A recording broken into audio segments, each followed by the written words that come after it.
সেই মিটিংয়ের কোরআন তেলাওয়াত আপনারা কেউ নেটে বোধহয় শোনেন নাই, ফেসবুকে বোধহয় শোনেন নাই, ইউটিউবে বোধহয় শোনেন নাই।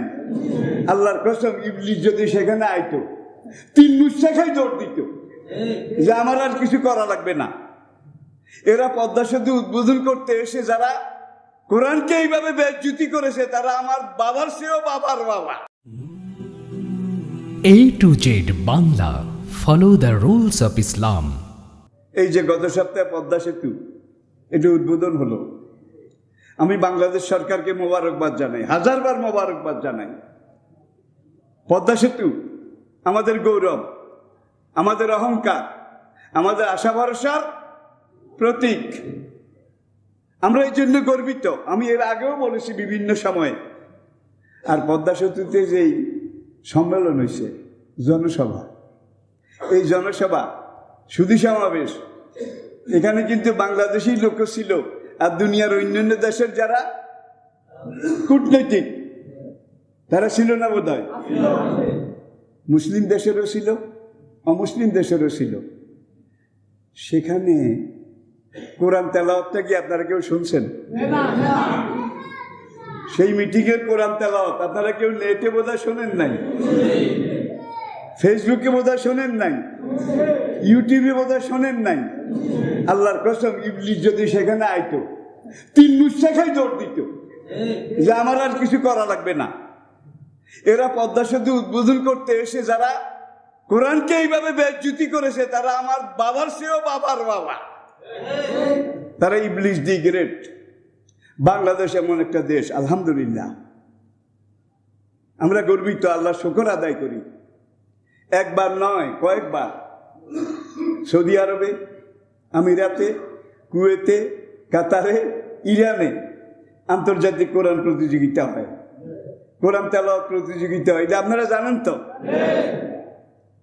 এই পর্যন্ত প্রায় 13 বার 106টা দেশকে পরাজিত করে বাংলাদেশ প্রথম হয়েছে। 106টা দেশকে পরাজিত করে, এটার মধ্যে সৌদি আরব আছে, কাতার, কুয়েত এরাও আছে, তারাও পরাজিত। কাদের কাছে?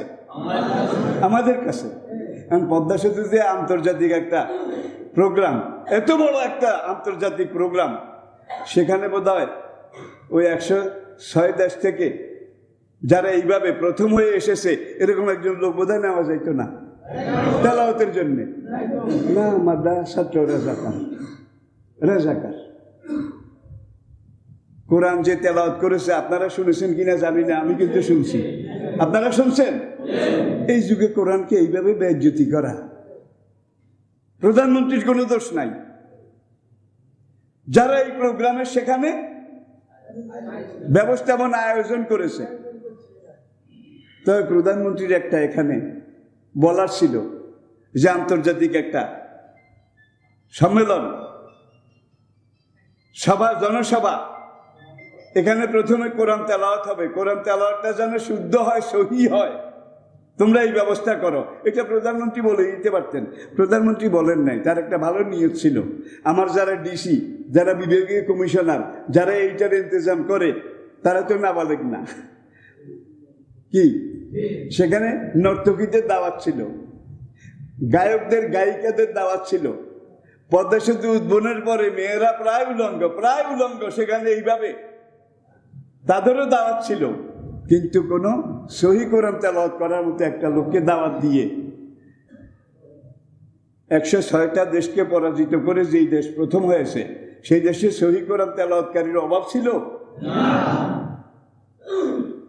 তাহলে কোরআন হাসরের দিন কারোর জন্য সাফায়াত করবে, কাউকে অভিশাপ দেবে।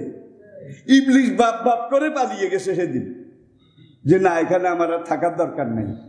এখানে যারা এগুলা করে, আর পদ্মা সেতু উদ্বোধনে বক্তব্যের মধ্যে একজনকে আমি বলতে শুনি নাই, আলহামদুলিল্লাহ, আল্লাহ শুকর, আমরা আজকে এই কাজটা শুরু করেছি, এরকম কথা একজনে বোধহয় বলছে। তাহলে সামনে আরো খবর আছে, সামনে কিন্তু আমাদের আরো খবর আছে। একটা দেখতে বেহাজাল ইমামরে ইমামতিতে দিলেন। ইমাম যদি ভুল করে, লোকমা দেওয়া লাগে নাকি লাগে না? নামাজ শেষ করার আগে কি লাগে? সেজদা লাগে। শুধু ইমামের লাগে? বলা লাগবে। শুধু ইমামের লাগে? আপনারা কি দোষ করছেন মুসল্লিরা? ভুল করলা তুমি, লোকমা দিতে দিতে গলাও ফাটাই দাম। আল্লাহু আকবার, আল্লাহু আকবার, আল্লাহু আকবার। তোমার বিরুদ্ধে স্লোগান দিতে দিতে গলাও ফাটাইলাম, আর এখন সেজদা দিতে দিতে কপালের চামড়া যায়। এটা দিয়ে আল্লাহ কি শিখিয়েছেন? আপনাদের ভোট পেয়ে কেউ যদি নেতা হয়, ইমাম হয়, সেই ইমাম যদি ভুল করে, ভুলের জন্য যদি কোনো পেনাল্টি, কোনো শাস্তি, কোনো সেজদা যদি দিতে হয়, শুধু ইমাম দিলে চলে না। যারা ভোট দিছে একটা যাইতে বেহাজার ইমাম বলে, তাদেরও কি ভাই, কি বুঝলেন? তাইলে তারা ভুল করেছে। সেজদা কিন্তু আপনাদেরকেও দিতে হবে। আজকে দেশে বিভিন্ন জায়গায় অগ্নিকাণ্ড, শুধু আগুন লাগে, শুধু আগুন লাগে। 100 বছরে সিলেট সুনামগঞ্জ পুরো দেশটাই কিন্তু পাহাড়, পুরো দেশটাই কিন্তু পাহাড়। আর যত বাড়িঘর সব কিন্তু অধিকাংশ পাহাড়ের উপরে। কোনো বাড়ির ছাদ পর্যন্ত পানি হয়েছে, কেমন লাগে? নূহ আলাইহিস সালাম তার ছেলেকে নাম, তাকে যখন বললেন তুই ইমাম তো আনলি না, নৌকায় উঠ, আগে যান বাসা, তারপরে তোরে পিটাইয়া সাইজ করব, তাহলে তুই ডুবে যাবি। জারিওয়ায় কয় কি, আমি তো পাহাড়ের উপরে দাঁড়িয়েছি, তারপরেও তোর গলা পানি হয়েছে। কয় তোমার খোদার কাছে আর পানি নাই, এটা আমি জানি। আমার গলা পর্যন্ত ডুবাইতে তোমার খোদা জানি কত পানি ধার উধার করেছে, পানি ধার করেছে আল্লাহ। এখন আরো ডুবে, নাক ডুবে গেছে। শত হলো বাবা। নূহ কান্দে আর কয় ইন্নী মিন আহলি, আমার ছেলে আমার রক্তের অংশ, আল্লাহ নৌকা তোলার পারমিশন দাও। তারপরে পিডাইয়া বুডাইয়া সাইজ করে লাইন করব। আল্লাহকে ইন্নাহু লাইসা মিন আহলিক, সে তোমার আহাল নয়, তোমার সন্তান নয়। আল্লাহু আকবার। তাহলে আমরা চাইছিলাম, আমি আবারও বলি, পদ্মা সেতু আমাদের জাতীয় সম্পদ নাকি? আমাদের গর্ব, আমাদের গৌরব, আমাদের অহংকার। এখন সেখানে কোরআন তেলাওয়াত করার জন্যে, মুনাজাত দেওয়ার জন্য, যে আল্লাহ 100 বছরের জন্য এটা তৈরি করা হয়েছে, আল্লাহ তুমি এটাকে 100 বছরের বেশি সার্ভিসফুল রাখিও, ফিটনেস রাখিও, এইভাবে একটা দোয়া করা দরকার আসেনি? কোন দোয়া বোধ হয়েছে?